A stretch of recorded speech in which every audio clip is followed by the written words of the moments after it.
आज के इस वीडियो में हम लोग क्लास 10th के बायोलॉजी के चैप्टर नंबर 6 देखने वाले हैं, जिसका नाम है जनन। इससे पहले लेसन 5 तक आप लोगों को यह वीडियो दिया जा चुका है। आज हम लोग चैप्टर 6 पढ़ने वाले हैं। इस चैप्टर के जितने भी वस्तुनिष्ठ प्रश्न है और वस्तुनिष्ठ के साथ साथ जितने भी अति लघु उत्तरीय प्रश्न है, उन सब की चर्चा करने वाले हैं। और सभी प्रश्नों के साथ जो भी एक्स्ट्रा फैक्ट्स होगा, वो सभी एक्स्ट्रा फैक्ट्स भी आपको बताया जाएगा। जो भी एक्स्ट्रा बातें बताई जाएगी, इसका मतलब है वह आपके एग्ज़ाम के लिए महत्वपूर्ण साबित होने वाली है। तो चलिए शुरू करते हैं इस वीडियो को। पहला प्रश्न है, इनमें कौन अलैंगिक जनन की विधि है? ऑप्शन कह रहा है विखंडन, मुकुलन, बीजाणु जनन और घ इनमें से सभी। इसका आंसर हो जाएगा घ इनमें से सभी। जनन जो होता है वो दो तरीक़ा से होता है, एक होता है लैंगिक जनन और एक होता है अलैंगिक जनन। यहाँ पर ध्यान देंगे, जनन के मतलब होता है अपने जैसे संतान को उत्पन्न करना। तो इस जनन के दो विधि होता है, एक होता है लैंगिक जनन और एक होता है अलैंगिक जनन। लैंगिक जनन और एक होता है अलैंगिक जनन। लैंगिक जनन का मतलब हुआ कि इस जनन में लिंग शामिल रहता है और यह लिंग अलग अलग शामिल होता है, यानी कि इसमें मादा, फीमेल और मेल दो अलग अलग लिंग शामिल होते हैं। जबकि अलैंगिक जनन के साथ ऐसा नहीं होता है, यानी कि अलग अलग लिंग शामिल नहीं रहते हैं। तो इसमें ऑप्शन का करा विखंडन।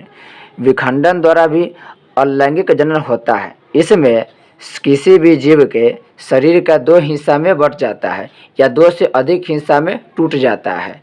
और जब खंडन का मतलब हो गया क्या, टूट जाना या बट जाना। तो ये मान लेते हैं कि कोई जीव है, ऐसे जीव के क्या हुआ, विखंडन हो गया या खंडन हो गया। तो ऊपर वाला हिस्सा और नीचे वाला हिस्सा दोनों बाद में अलग अलग जीव बन जाएंगे।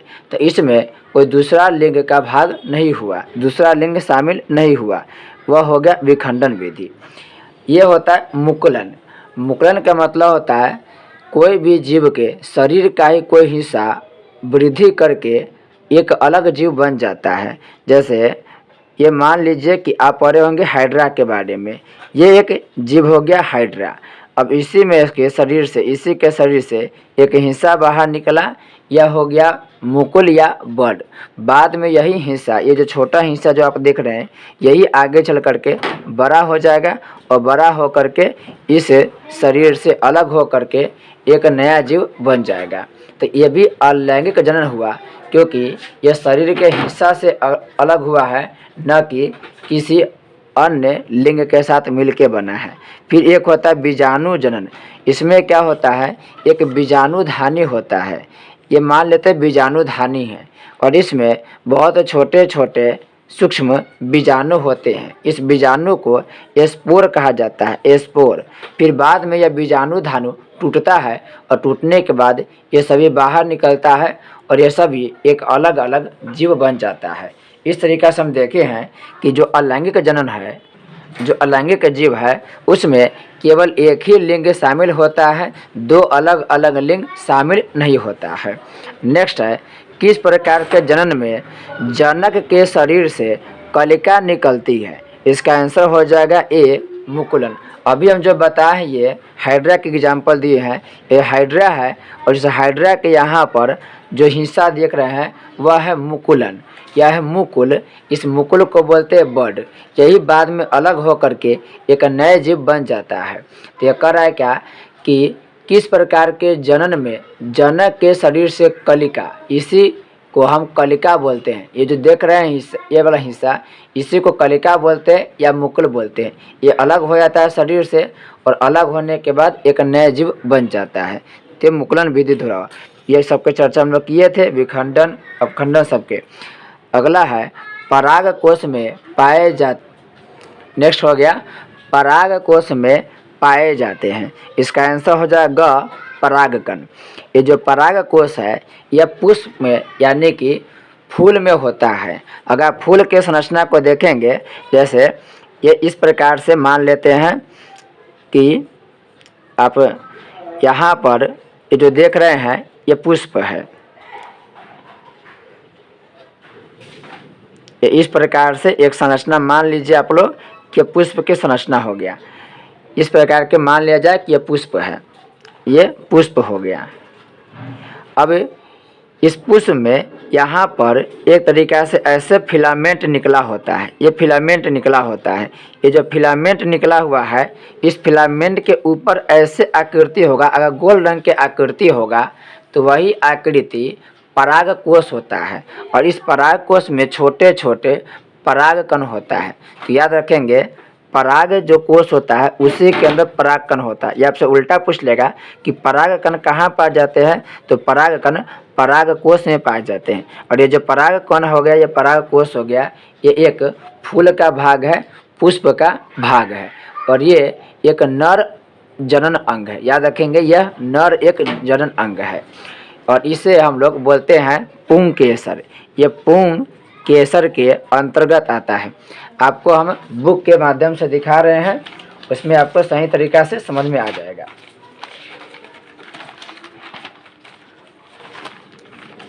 जैसे यहाँ पर आप ध्यान से देखेंगे तो आपको बहुत कुछ समझ में आ जाएगा। जैसे ये एक फूल है, ये फूल किसका है, आप गांव में देखते हो कनेर के फूल। कनेर को जिसे गांव में झड़करैल नाम से भी जाना जाता है, वो आप देखेंगे पीला टाइप का होता है। वो जो फूल को आप देखेंगे तो ये उस प्रकार के, या आप चाहें तो इसको और भी फूल के हिसाब से मिला सकते हैं। बहुत तरह के फूल होता है यहाँ पर, जो गेंदा टाइप के फूल होता है या और भी प्रकार के जो फूल होता है जिसमें इस प्रकार से फिलामेंट निकला होता है। इस प्रकार से आप देखेंगे फूल में गांव में तो इस प्रकार से निकला होता है, जिसको छूने से क्या होगा, हाथ में लाल या पीला रंग जैसा हाथ में छप जाता है। आपको इसको गौर से देखना है। अब जब इसको गौर से देखेंगे तो देखिए ये फूल के ये वाला हिस्सा, देखिए ये वाला हिस्सा, ये वाला जो हिस्सा देख रहे हैं जो निकला हुआ है, इस हिस्सा को अगर ध्यान से देखेंगे तो इसमें दो प्रकार के हिस्सा मिलेगा। एक मिलेगा इसमें जो पुरुष अंग कहलाता है और एक होता है महिला अंग।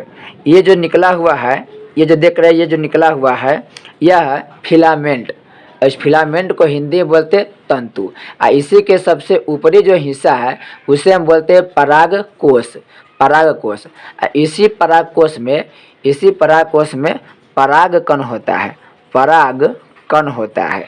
यही परागकण ये जो वर्तिकाग्र देख रहे हैं, इस वर्तिकाग्र पर पड़ता है, फिर वर्तिका से होते होते यहाँ पर आता है और इसमें अंडाशय से मिल करके ये जो बीजांड है, इसी में अंडाशय है, इसके साथ मिल जाता है और तब जाके निषेचन होता है और बाद में जा करके फिर एक नए बीज का निर्माण हो जाता है।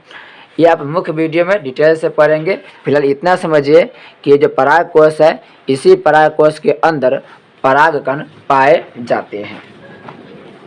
अब नेक्स्ट है पुंकेसर के अग्रभाग को कहा जाता है। 5वां नंबर प्रश्न क्या हो गया, पुंकेसर के अग्रभाग को, यानी कि जब पुंकेसर होता है उसका जो ऊपरी वाला हिस्सा है, उस ऊपरी हिस्सा के नाम क्या है, तो उसका अगला जो हिस्सा है सबसे ऊपर उसे बोलते हैं परागकोश। जैसे मान से कि ये फूल है तो ये फूल के आगे ये जो फिलामेंट है इसी को हम बोलते हैं पुंकेसर। पुंकेसर में और भी अंग होता है, तो इसमें जो ये देख रहे हैं ये फिलामेंट पुंकेसर का ही भाग है। इस पुंकेसर के सबसे जो ऊपरी हिस्सा है इसी को बोलते हैं परागकोश। इसी परागकोश के अंदर क्या होता है, परागकण होता है। ये जो वर्तिकाग्र देख रहे हैं ये स्त्री केसर के भाग है, ये दोनों स्त्री केसर के भाग है। अगर इस तरीक़ा से उठा हुआ मिलेगा आपको इस तरीक़ा से, तो वह हो गया वर्तिका। वर्तिका के सबसे ऊपरी वाला जो हिस्सा होगा वह होता है वर्तिकाग्र। इससे अभी पहले जो फूल में दिखाए थे उससे समझ सकते हैं, या इसमें आप समझ सकते हैं। देखिए ये भी नर के अंग है, ये ऊपर से ऐसा गोल हो रहा है तो नर के अंग है, लेकिन जब साधारण तरीका से गया हो और नाम मात्र के ऐसे घुमा हो, इस तरीका से क्या हो, घुमा हो, ऊपर जाके ऐसे घुमा हो तो ये स्त्री के भाग होता है। तो ये होता है वर्तिका। ये पूरा जो है इसको बोलते हैं वर्तिका, और वर्तिका के सबसे जो ऊपरी हिस्सा है उसे बोलते हैं वर्तिकाग्र। नेक्स्ट प्रश्न को देखेंगे, कह रहा है 6वां प्रश्न, निषेचन की क्रिया किस जीव में मुख्यतः होती है? तो निषेचन की क्रिया पुष्पी, पादप एवं जंतुओं में होता है। अमीबा एक लिंगी जीव होता है, तो जो एक लिंगी होगा उसमें निषेचन नहीं होगा।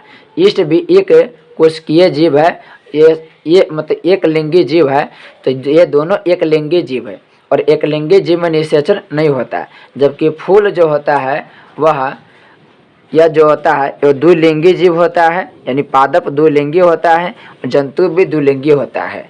तो दोनों अलग अलग लिंग के होते हैं, इसलिए इसमें निषेचन की क्रिया होती है। निषेचन के मतलब है जो मादा अंग हुआ, ठीक है। मादा के क्या हो गया? अंडाणु और पुरुष के शुक्राणु। तो मादा के अंडाणु और पुरुष के शुक्राणु का जब मिलाप होता है तो उस स्थिति को बोलते हैं निषेचन, उस स्थिति को बोलते हैं निषेचन, याद रखेंगे। बाकी ये एक लिंगी जीव होते हैं, तो एक लिंगी जीव होने की वजह से ये निषेचन की क्रिया इसमें नहीं होती है। नेक्स्ट है, निषेचन के फलस्वरूप अंडाशय की दीवारें बनाती है। इसका आंसर हो जाएगा 7 के फल। निषेचन के जो फलस्वरूप अंडाशय के दीवार क्या बनाता है? फल। और ये जो फल होता है ये बीज को सुरक्षित रखने के लिए होता है। कोई भी आप पौधे में जो फल देखते हैं उस फल का मुख्य काम है बीज की रक्षा करना। नेक्स्ट है 8वां नंबर प्रश्न है, बीजांड की दीवारें मोटी होकर के क्या बनाती है? इसका आंसर होगा बीजावरण। बीज के आवरण को ही बोलते हैं बीजावरण। तो बीजांड की दीवार धीरे धीरे मोटी हो जाती है और वह बीज के आवरण बनाती है ताकि बीज सुरक्षित रह सके, बीज में जो पानी की मात्रा है वह सूख ना जाए, इसलिए बीज के आवरण बन जाता है। नेक्स्ट है 9वां प्रश्न, निम्नलिखित में कौन ऐसा भाग केवल पुरुष जननांग में पाया जाता है? पहला है फैलोपियन नलिका, ये मादा में मिलता है। एक है लेबिया माइनोरा, ये भी महिला में मिलता है। शुक्रवाहिका, ये जो शुक्रवाहिका है ये पुरुष में मिलता है। ये जो परिपक्व पुटक है ये अंडाणु में, अंडाणु और महिला में होता है। ये तीनों मादा जनन अंग है, जबकि शुक्रवाहिका जिसे शुक्राणु बाहर निकलता है उसी को बोलते हैं शुक्रवाहिका, और ये पुरुष में पाया जाता है। ये फैलोपियन नलिका क्या है? इसे फैलोपियन ट्यूब भी बोलते हैं, फैलोपियन ट्यूब भी बोलते हैं। अगर आप मादा जनन अंग को देखेंगे तो मादा जनन अंग में जहाँ से अंडाणु निकलता है उसके बाद यही फैलोपियन ट्यूब में अंडाणु आता है और अंडाणु शुक्राणु का मिलन इसी फैलोपियन ट्यूब में होता है। निषेचन की क्रिया इसी फैलोपियन ट्यूब में होता है। आगे हम इसकी चर्चा करने वाले हैं डिटेल से। अगला हो गया, नर युग्मक तथा मादा युग्मक के संयोजन से क्या बनता है? इसको बोलते हैं जाइगोट। जब नर युग्मक और मादा युग्मक मिलता है तो उसे हम बोलते हैं निषेचन, निषेचन, और यही क्रिया कहलाता है जाइगोट। निषेचन के फलस्वरूप जो बनता है वह कहलाता है जाइगोट। और फिर बाद में यही शिशु का रूप यानी कि बच्चे का रूप ले लेता है। बाद में क्या होता है? यही बाद में एक भ्रूण बनता है और शिशु की उत्पत्ति इसी से होता है, इसी का विकास होने पर शिशु बनता है। नेक्स्ट है 11 नंबर प्रश्न, स्त्रियों के मासिक चक्र में एक परिपक्व अंडाणु किस दिन अंडाशय से बाहर निकलता है? इसका आंसर हो जाए ख 14वें दिन। नेक्स्ट है, निम्नलिखित में कौन लैंगिक जनन संचारित रोग नहीं है? इसका आंसर हो जाएगा टाइफाइड, घ हो जाएगा टाइफाइड। एड्स जो है ये लैंगिक संचारित रोग है। गोनोरिया भी और सिफिलिस ये सभी लैंगिक जनन संचारित रोग है, जबकि टाइफाइड जो है यह टाइफाइड लैंगिक संचारित रोग नहीं है। एड्स के कभी कोई पूरा नाम पूछता है तो उसे ध्यान रखेंगे। एड्स के पूरा नाम हो गया एक्वायर्ड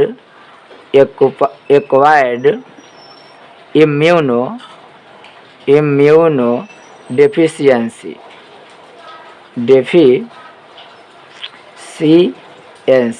एड्स के पूरा नाम याद रखेंगे, एक्वायर्ड इम्यूनो डिफिशियंसी, और एस से हो गया सिंड्रोम,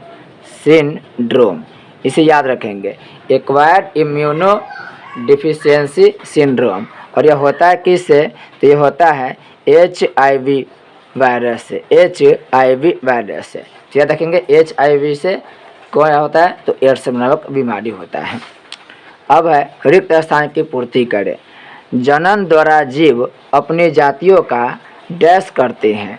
तो जनन द्वारा जीव अपनी जातियों को परिरक्षण करते हैं। परिरक्षण परिरक्षण परिरक्षण के मतलब होता है कि जब जनन जब होता है तो उसके जैसा संतान की उत्पत्ति होती है और उसके जैसा संतान जब उत्पन्न होता है तो उसका विकास आगे बढ़ता है, उसका जीव आगे बढ़ते जाता है, उसकी संख्या उसकी संख्या ना नष्ट नहीं होता, बनी रहती है या बची रहती है।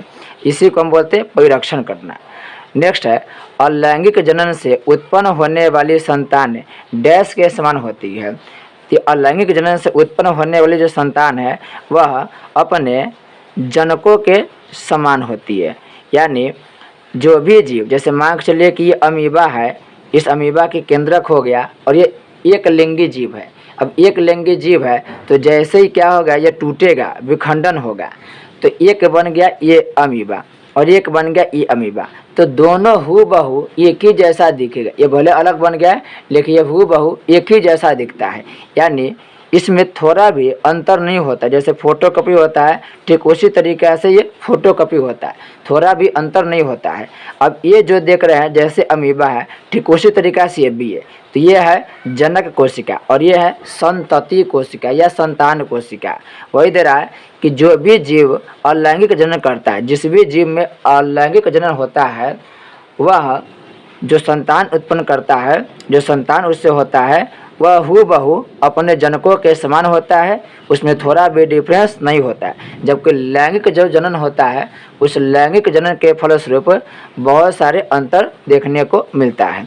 नेक्स्ट है मलेरिया परजीवी में सामान्यतः डैश द्वारा जनन होता है। इसमें हो जाएगा बहुखंडन द्वारा। इसका आंसर हो जाएगा बहुखंडन द्वारा। देखिए एक होता है अपखंडन, एक होता है बहुखंडन। तो मलेरिया परजीवी है उसमें बहुत टुकड़ा होता है, उस बहुत टुकड़ा होने को ही बोलते हैं बहुखंडन। यानी दो या दो से अधिक भाग में टूटना बहुखंडन कहलाता है। नेक्स्ट है बीजाणु का निर्माण डैश में होता है। बीजाणु का निर्माण बीजाणुधानी में होता है। बीजाणुधानी में होता है और यही बीजाणुधानी जब टूटता है तो बहुत सारे बीजाणु निकलता है और उसी से नए नए बीजाणु का जन्म होता है। याद रखें बीजाणु का निर्माण बीजाणुधानी में होता है। नेक्स्ट है लैंगिक जनन में डैश और डैश का संलयन होता है। तो लैंगिक जनन में नर युग्मक और मादा युग्मक का क्या होता है, संलयन होता है। लैंगिक का मतलब है कि वैसा जीव जिसमें अलग अलग अंग हो, यानी कि मादा अंग और जो पुरुष जनन अंग है वो अलग होगा, दोनों के लिंग अलग होगा। तो ये नर युग्मक और मादा युग्मक दोनों आपस में मिल जाता है, उसी को बोलते हैं संकलन। नेक्स्ट है शुक्राणु एवं अंडाणु के संगलन को डैश कहा जाता है। जब शुक्राणु और अंडाणु मिलता है तो उस दोनों के मिलने की क्रिया को निषेचन कहा जाता है। निषेचन कहा जाता है। नेक्स्ट है पुष्प के विभिन्न पुष्पीय भाग डैश के ऊपर चक्र में व्यवस्थित होता है।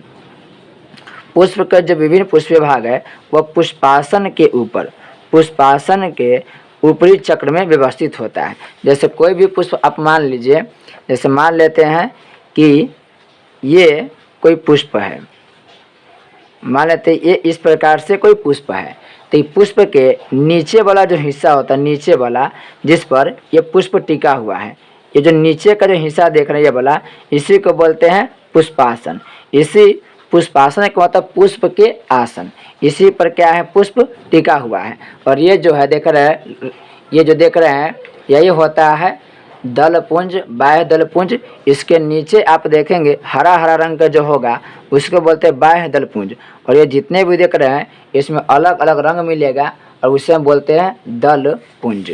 तो आप यहाँ पर याद रखेंगे, इसमें क्या होगा, पुष्प के विभिन्न पुष्पीय भाग पुष्पासन यानी पुष्प के आसन के ऊपर चक्र में व्यवस्थित होते हैं। नेक्स्ट है पराग कणों का पराग कोश से वर्तिकाग्र तक पहुँचने को डैश कहते हैं। इसका आंसर हो जाएगा परागन। परागन परागन। अभी आपको हम दिखाए थे, ये आप पुष्प देख लीजिए।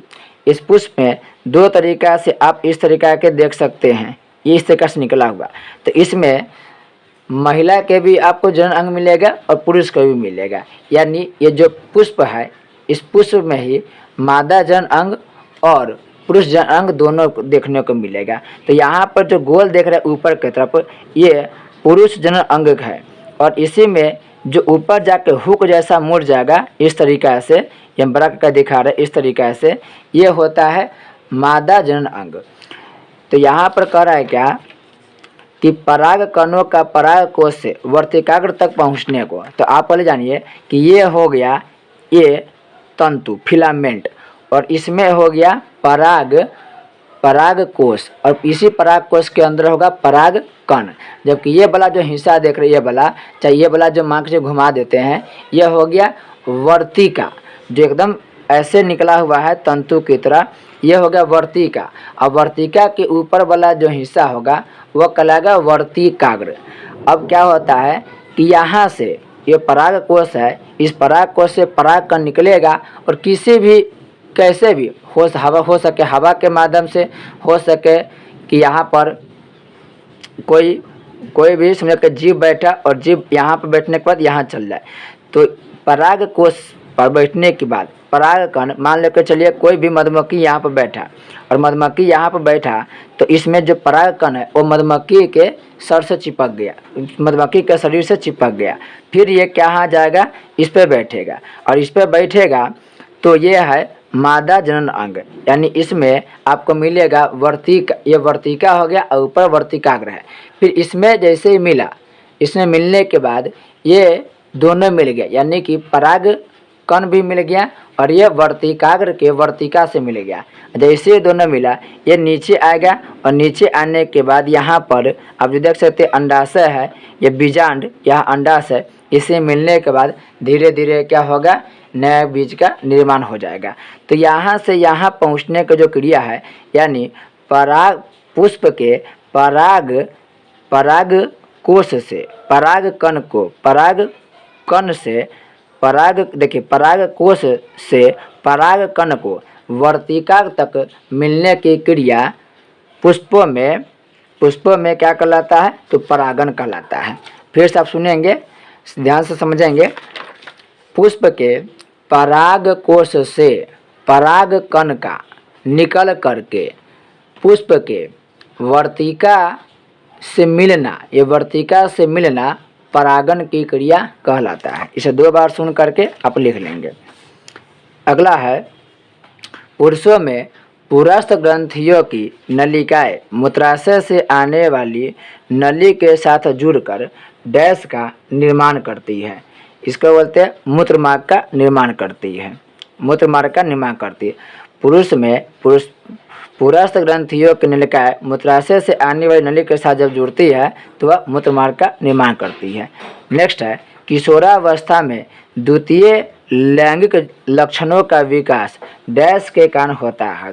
तो किशोरावस्था में जो द्वितीय लैंगिक जनन है, वो द्वितीय लैंगिक जनन हार्मोन्स के कारण होता है, हार्मोन्स के। और द्वितीय लैंगिक लक्षण क्या है कि उसमें संतान उत्पन्न करने की क्या होती है, क्षमता हो जाती है। अब देखेंगे तो पुरुषों में जो दाढ़ी मूंछ आने का विकास होता है, ये सब की प्रक्रिया हार्मोन्स के द्वारा ही होता है।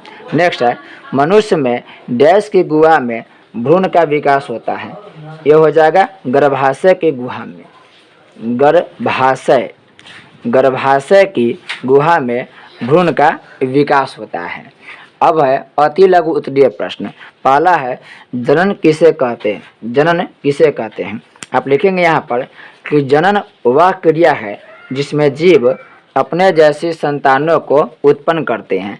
आप वीडियो को पॉज करके, वीडियो को आप धीरे धीरे स्लो मोशन में लगाकर आप देख सकते हैं। यूट्यूब पर यह सिस्टम होता है कि किसी वीडियो का फास्ट करके देख सकते हैं या किसी को स्लो करके देख सकते हैं। तो आप लिखेंगे, जनन एक ऐसी क्रिया है जिसमें जीव अपने जैसे संतान को उत्पन्न करता है। नेक्स्ट है, जनन कितने प्रकार की होती है। तो पहले बताए थे जनन जो है वो 2 प्रकार की होती है, एक होता है लैंगिक जनन और एक होता है अलैंगिक जनन। तो आप लिखेंगे लैंगिक जनन और अलैंगिक जनन। नेक्स्ट है, अलैंगिक जनन की 2 मुख्य विधियों के लिखे। मतलब यहाँ पर एक ही जीव संतान को क्या करेगा, उत्पन्न करेगा। तो विखंडन द्वारा जीव एक ही रहेगा, लेकिन वह दो हिस्सा में टूट जाएगा या दो से अधिक हिस्सा में टूट करके नए नए जीव का निर्माण कर लेगा। तो विखंडन हो सकता है या मुकुलन आप लिख सकते हैं, मुकुलन विधि द्वारा, या एक होता है अपखंडन विधि द्वारा। बहुत तरीका होता है, इन सभी के द्वारा अलैंगिक जनन विधि होता है और इसमें नए नए जीव का निर्माण होता है। तो लिखेंगे क्या, विखंडन हो गया या मुकुलन विधि द्वारा हो गया या अपखंडन विधि हो गया। नेक्स्ट है, दो पादपों के नाम लिखे जिसमें कायिक प्रबंधन होता है।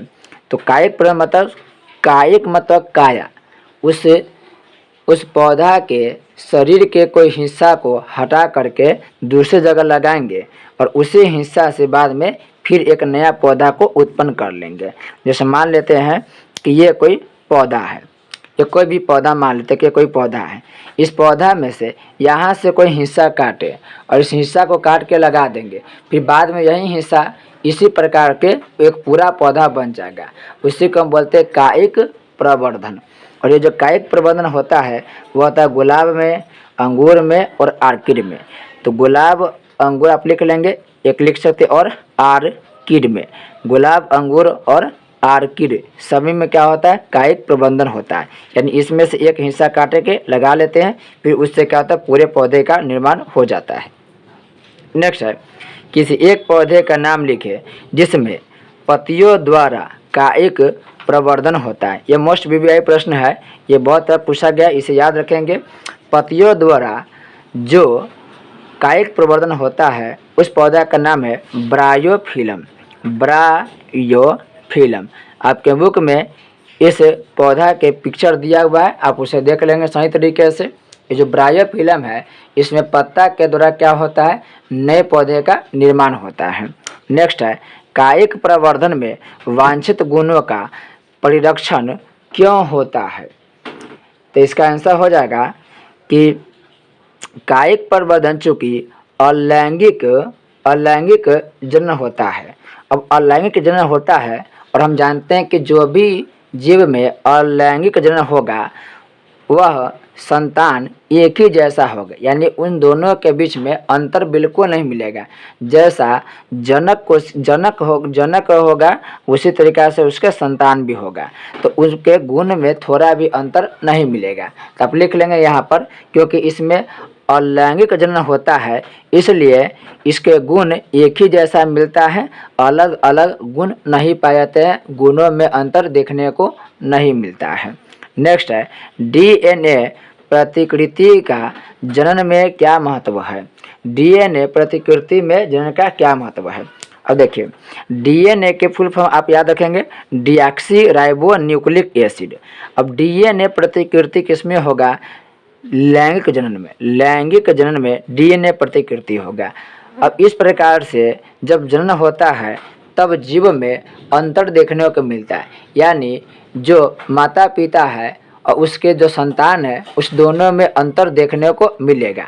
देखिए, बहुत सारा समानता भी मिलेगा, लेकिन उन सभी समानता में कुछ अंतर भी देखने को मिलेगा। जैसे कोई भी इंसान हो गया तो उसका जो लक्षण हो गया, उसका जो चेहरे का भाव हो गया, वह बहुत कुछ माता पिता से मिलेगा, लेकिन 100% मैच नहीं करेगा। बहुत सारे अंतर आपको देखने को मिल सकता है माता पिता और बच्चे के बीच। यही डीएनए प्रतिकृति का जनन में महत्व होता है। जब डीएनए ट्रांसफ़र होता है तो बहुत सारे गुणों में अंतर देखने को मिलता है, यही बात आप लिखेंगे। नेक्स्ट है, जीवों में होने वाली विभिन्नता का क्या लाभ है। तो देखिए, जीवों में होने वाली विभिन्नता के बहुत लाभ है। जैसे अभी आप लोग देखते होंगे कि अलग अलग प्रकार के आम हो रहा है। जैसे ये जीव के बात है तो हम आपको पौधा के भी बता रहे हैं और जीव में बता रहे हैं। जैसे मान लीजिए जीव के बात करें तो आप देखेंगे कि अलग अलग प्रकार के जीव है, जैसे कि बैल हो गया, जैसे कि आप देखते कुत्ता हो गया। इस सभी का अलग अपना अपना समझने की विशेषता है। अब बैल के प्रयोग हम खेत में कर रहे हैं, घोड़ा तेज़ दौड़ने में जा रहा है, एक होता है खच्चर, वो क्या होता है पहाड़ी इलाके पर बड़ी आसानी से चढ़ जाता है। तो अलग अलग जीव होने की वजह से अलग अलग काम हो रहा है, और ये अलग अलग जीव इसलिए उत्पन्न हुआ है क्योंकि जो भी जीव का विकास हुआ उसमें कुछ न कुछ अंतर देखने को मिला और नए नए अंतर वाले जीव उत्पन्न होते गए और बाद में चल करके नए नए अंतर होने की वजह से एक नया जीव बन गया। जैसे मान के चलिए कि ये और ये अलग अलग अंतर वाले दो जीव हैं। अब इसके सहयोग से जो जीव बना उसमें इस दोनों के लक्षण हैं, लेकिन कुछ लक्षण इस दोनों से अलग है। अब ये किसी के साथ क्या किया, ये और ये किसी के साथ मिला तो ये भी अलग अलग लक्षण के हुआ। फिर इस दोनों से जो जीव उत्पन्न हुआ इसमें जो लक्षण होगा इस दोनों से काफ़ी अलग मिलेगा और इसी तरीके से जो चक्र चलते रहेगा। मान के चलिए कि फिर एक अगला जीव मिला, फिर इसके अगला एक जीव हुआ, तो आप देखेंगे बाद में कि लास्ट में कोई एक ऐसा जीव होगा जिसका पूरा गुण इससे अंत अलग मिलेगा, यानी ये एक अलग ही जीव बन गया। इस दोनों से बिल्कुल अलग गुण है और इस दोनों से ये अलग जीव है। जैसे आज जो आप मुर्गी के प्रजाति देखते हैं उसमें से कुछ ऐसे मुर्गी के प्रजाति है जिसके पूर्वज डायनासोर था। तो डायनासोर और मुर्गी में बहुत बड़ा अंतर देखने को मिलता है, लेकिन वही क्या हुआ कि डीएनए परिवर्तन होते गया और बाद में चल करके जो जीव बना वह जीव बिल्कुल अपने पूर्वजों से अलग मिला। तो यही एक मेन महत्व होता है। अलग अलग प्रकार के जीव होता है, जैसे कि माना जाता है कि मनुष्य का जो विकास हुआ है वह बंदर से हुआ है। तो बंदर में क्या हुआ कि बंदर के डीएनए में परिवर्तन होते गया और परिवर्तन होते होते बाद में जो जीव बना वही मानव कहलाया, होमो सेपियंस कहलाया। तो डीएनए की वजह से क्या हुआ कि विकसित जीवों का क्या होता है, विकास होता है। तो इसमें एक बहुत लंबा अच्छा बताया गया, आप उसमें से कुछ बात को छांट कर लिखेंगे कि डीएनए की वजह से क्या होता है, नए नए जीव उत्पन्न होते हैं जिसकी अलग अलग क्षमता होते हैं, अलग अलग क्षमता वाले जीव का विकास होता है। नेक्स्ट है पुंकेसर के भागों के नाम लिखें। पुंकेसर क्या है, तो पौधे के वो अंग है जो पुरुष वाले भाग है। मतलब एक पुष्प में एक पुष्प जो होता है, फूल होता है, उसमें मेल अंग भी होता है और फीमेल अंग भी होता है। जो मेल अंग होता है उसी को बोलते हैं पुंकेसर। इस पुंकेसर में होता है फिलामेंट। फिलामेंट को हिंदी में बोलते हैं तंतु, और इसी फिलामेंट के सबसे ऊपर देखेंगे तो उसमें होता है पराग कोश। तो आप लिख सकते हैं जैसे ये लंबा ऐसे निकला होगा और ऊपर जाके ऐसे गोल हो जाएगा।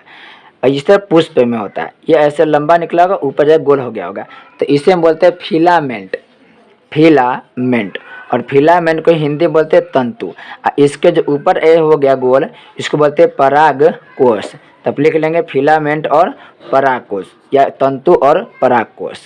नेक्स्ट है अंडाशय के अंदर क्या पाए जाते हैं। तो अंडाशय के अंदर बीजांड पाए जाते हैं। आपको मुझे दिखाया है, ये अंडाशय हो गया और इसी के बीच में क्या होगा, बीजांड होगा। ये पूरा हो गया अंडाशय हो जाएगा, इसी के बीच में क्या होता है, तो इसके बीच में बीजांड पाया जाता है। नेक्स्ट है कीटों की भूमिका किस प्रकार के परागण में होती है।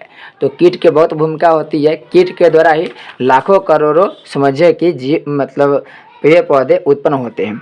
कैसे होता है समझिए, एक फूल हो गया। अब इस फूल में देखेंगे तो यहाँ पर हो गया पुरुष के अंग पराग कोश। इस पराग कोश में परागकण होगा। अब कीट क्या होगा, यहाँ पर बैठेगा, फिर यहाँ से बैठने के बाद यहाँ पर बैठ गया। अगर यहाँ पर बैठ रहा है मतलब इससे परागकण आ गया, अब परागकण इस पे टच हो गया, तो जैसे ही परागकण यहाँ से आकर इसमें मिलेगा ये दोनों में निषेचन हो जाएगा। और फिर निषेचन होने के बाद ये नीचे आएगा और नीचे आने पर इसमें यहाँ पर क्या होगा, अंडाशय में यहाँ आने पर एक नए बीजांड का उत्पत्ति होगा और यहाँ से बीज बनना शुरू होता है। तो ये जो निषेचन देख रहे हैं, यहाँ से यहाँ जो निषेचन होता है वह निषेचन बहुत सारे कीट के वजह से होता है। बहुत सारे जो मधुमक्खी हो गया या कीट हो गया उनके द्वारा होता है।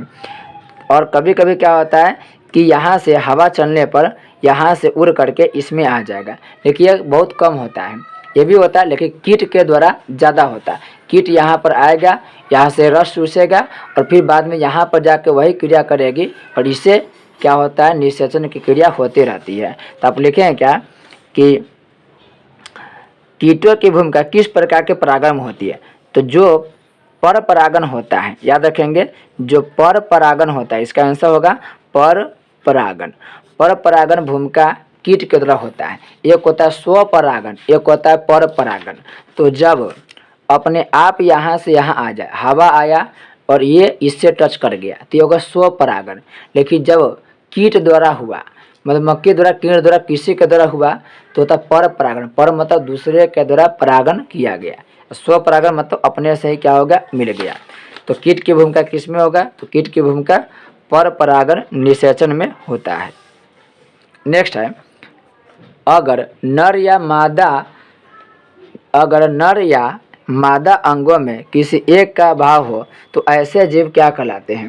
देख, किसी का भी अगर अभाव होगा, चाहे वो नर का हो चाहे मादा का होगा, तो वह एक लिंगी जीव हो जाएगा, एक लिंगी जीव हो जाएगा। नेक्स्ट है, दो ऐसे जंतुओं के नाम लिखे जिसमें अलैंगिक प्रजनन होते हैं। तो बहुत सारे जीव है जिसमें अलैंगिक प्रजनन होता है। जैसे आप लिख सकते हैं अमीबा में अलैंगिक जनन होता है, पैरामीशियम हो गया, पैरामीशियम में भी होता है। आप लिख सकते हैं ईस्ट में होता है। इन सभी में, हाइड्रा में लिख सकते हैं, अमीबा, पैरामीशियम, ईस्ट, हाइड्रा, इन सभी में अलैंगिक प्रजनन होता है, जबकि मानव में, पौधे में लैंगिक प्रजनन होता है। नेक्स्ट है, पुरुष में वृषण त्वचा की बनी जिस थैली जैसी रचना में स्थित होती है वह क्या कहलाता है, तो वह वृषण कोश कहलाता है, वृषण कोश कहलाता है। नेक्स्ट है, अंडाणुओं का अंडाशय से बाहर निकलने की क्रिया क्या कहलाती है। अंडाणुओं का अंडाशय से बाहर निकलने की क्रिया अंडोत्सर्ग कहलाता है, अंडोत्सर्ग, यानी अंडा के बाहर निकलना अंडोत्सर्ग कहलाएगा। नेक्स्ट है, मनुष्य अंडाणुओं का शुक्राणुओं द्वारा निषेचन स्त्री के किस जननांग में होता है। यह होगा फैलोपियन ट्यूब, फैलोपियन ट्यूब में होता है, फैलोपियन ट्यूब। आपको हम किताब के माध्यम से दिखा रहे कि फैलोपियन ट्यूब में कैसे होता है, उससे आपको अच्छा तरीके से समझ में आएगा। अब कॉपी पर ही देख लेंगे, यहाँ पर कॉपी पर ही देखेंगे ठीक से। जैसे आप देखेंगे मदा जनन अंग को, तो आपको इस तरीके की संरचना मिलेगा। यहाँ पर आपको गोल जैसा संरचना मिलेगा। यहाँ पर आपको 2 मिनट बनाने में टाइम लग जाएगा, ध्यान से देखेंगे। यह हो गया मादा के एक जनन अंग। ये जो हिस्सा देख रही है वाला हिस्सा, यही वाला हिस्सा कहलाता है फैलोपियन ट्यूब। जब ट्यूब नहीं दे तो हो जाएगा नलिका, फैलोपियन ट्यूब। यहीं पर एक ऐसे जुड़ा होता है जिससे अंडा का निकलता है, ये अंडाशय हो गया। यहाँ पर भी अंडाशय हो गया, यहाँ से अंडाणु निकलेगा। ये अंडाणु जब यहाँ पर आता है तब इसी में क्या होता है, पुरुष के स्पर्म जाता है और यहाँ पर इस दोनों के अंडाणु और शुक्राणु में निषेचन होगा। तो अंडाणु शुक्राणु का निषेचन कहाँ पर है, तो ये हो रहा है फैलोपियन ट्यूब में। ध्यान देंगे, इधर से भी होता है और इधर से भी, लेकिन एक समय में या तो इधर निषेचन होगा या इधर निषेचन होगा। तो ये कहलाता है फैलोपियन ट्यूब, इसी फैलोपियन ट्यूब में निषेचन होता है। नेक्स्ट है, स्त्रियों में यौवनारंभ या प्यूबर्टी समानता किस आयु में होता है। यौवनारंभ को बोलते हैं प्यूबर्टी। ये अलग अलग बुक में आपको अलग अलग आपको वर्ष दिया रहेगा, लेकिन आप याद रखिएगा एवरेज 10 से 12 वर्ष की आयु। नेक्स्ट है, स्त्रियों में लैंगिक चक्र कितने दिनों में पूरा होता है। यह होता है 28 दिनों में। नेक्स्ट है, कॉर्पस ल्यूटियम से स्रावित होने वाला हार्मोन्स क्या कहलाता है। यह कहलाता है प्रोजेस्टेरोन,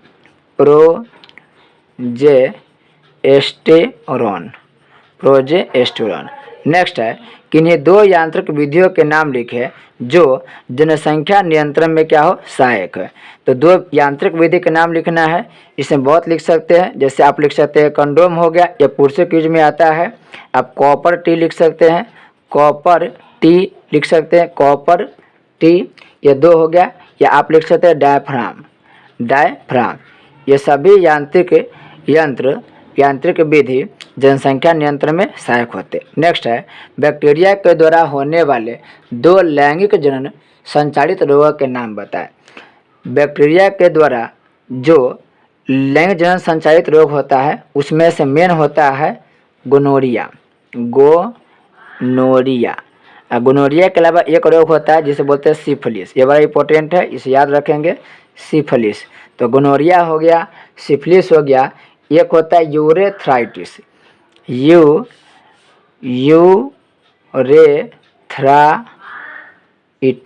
यूरेथ्राइटिस आपसे सुन के लिख लेंगे, यूरेथ्राइटिस, यूरेथ्राइटिस, गोनोरिया, सिफिलिस, ये बैक्टीरिया के द्वारा होता है। इस बात का भी ध्यान रखेंगे कि ये बैक्टीरिया जनित लैंगिक संचरित रोग है। नेक्स्ट है, जीवों में आनुवंशिक गुणों का वाहक क्या है?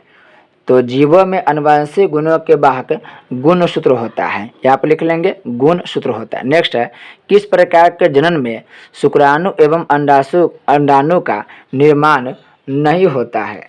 तो जिस जीव में अलैंगिक जनन होगा, अलैंगिक जनन होगा, उसमें शुक्राणु और अंडाणु का निर्माण नहीं होगा।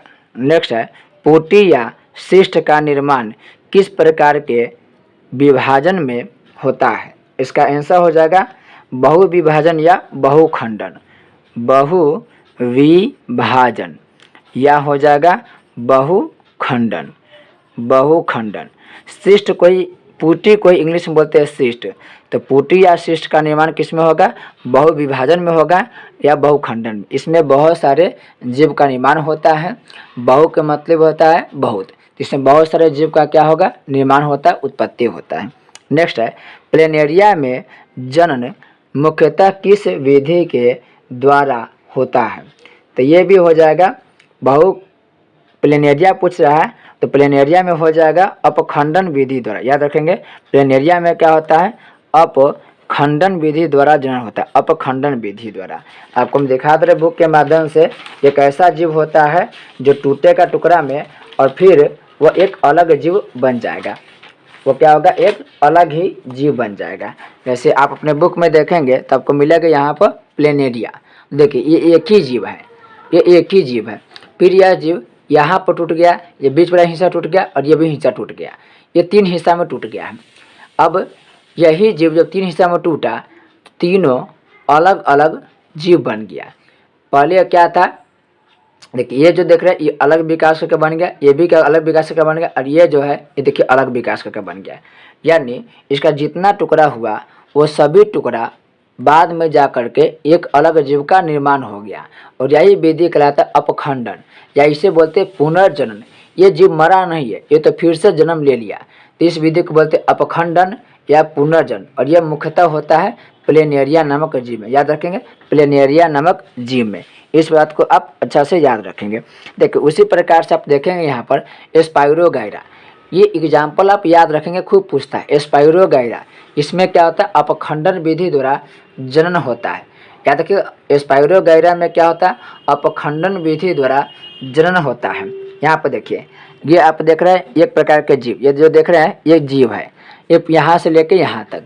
अब इसमें क्या होता है कि जहाँ पर केंद्रक होगा, देखिए यहाँ से बीच से टूट गया, तो टूटा तो एक यहाँ पर जब बीच में देख रहे हैं केंद्रक, ये यहाँ अलग हो गया और ये वाला केंद्रक वाला हिस्सा अलग हो गया, तो जो केंद्रक वाला हिस्सा होगा वही आगे चल करके एक नया जीव बनाएगा।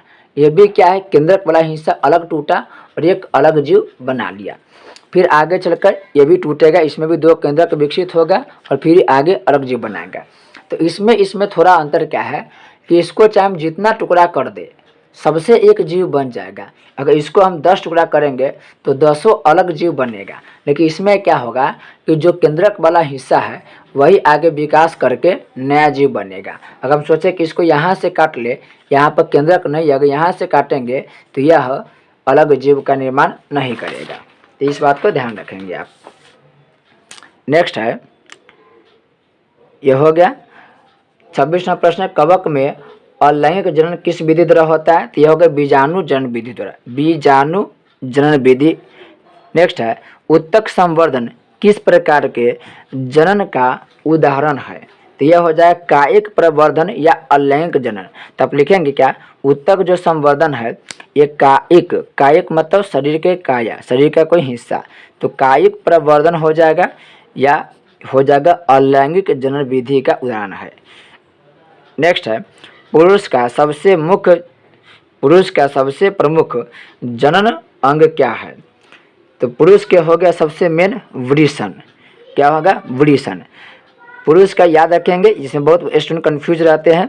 पुरुष का सबसे प्रमुख जनन अंग क्या होगा, तो वह वृषण होगा, क्योंकि इसी वृषण में शुक्राणु का निर्माण होता है। इस बात को ध्यान रखेंगे, अधिकांश स्टूडेंट कन्फ्यूज रहते हैं।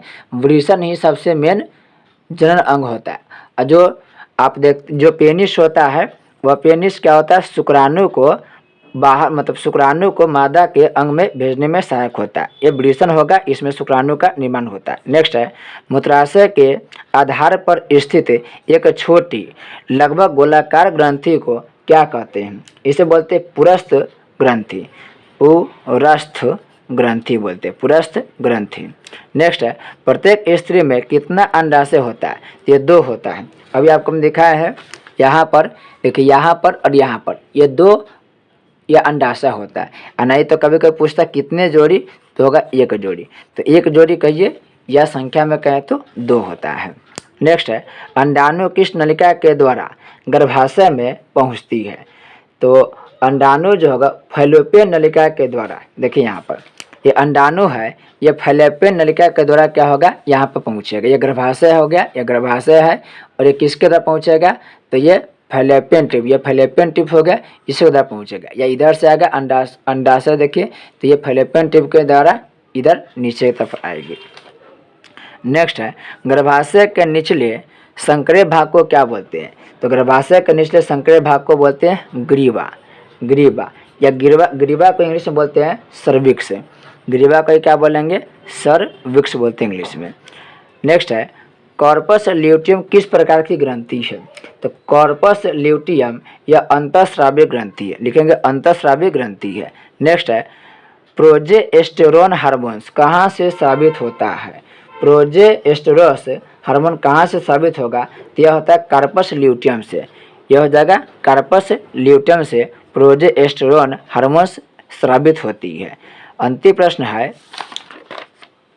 अंतिम प्रश्न हो गया, स्त्रियों के मूत्रजा नलिकाओं में एक प्रकार के प्रोटोजोआ से होने वाले संक्रमण को क्या बोलते हैं, तो जो मूत्रजा नलिका होता है उसमें जब प्रोटोजोआ के द्वारा इन्फेक्शन होता है तो उसमें एक रोग उत्पन्न हो जाता है, और उसे हम लोग बोलते हैं ट्राइकोमोनिएसिस, ट्राइकोमोनिएसिस,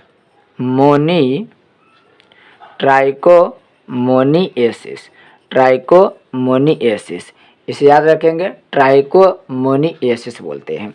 इस तरह से हम लोग अति लघु उत्तरीय प्रश्न तक देख लिए हैं। नेक्स्ट वीडियो में हम लोग लघु उत्तरीय और दीर्घ उत्तरीय प्रश्न को देखते हैं। तो मिलते हैं एक नए वीडियो के साथ, तब तक के लिए आपका बहुत बहुत धन्यवाद।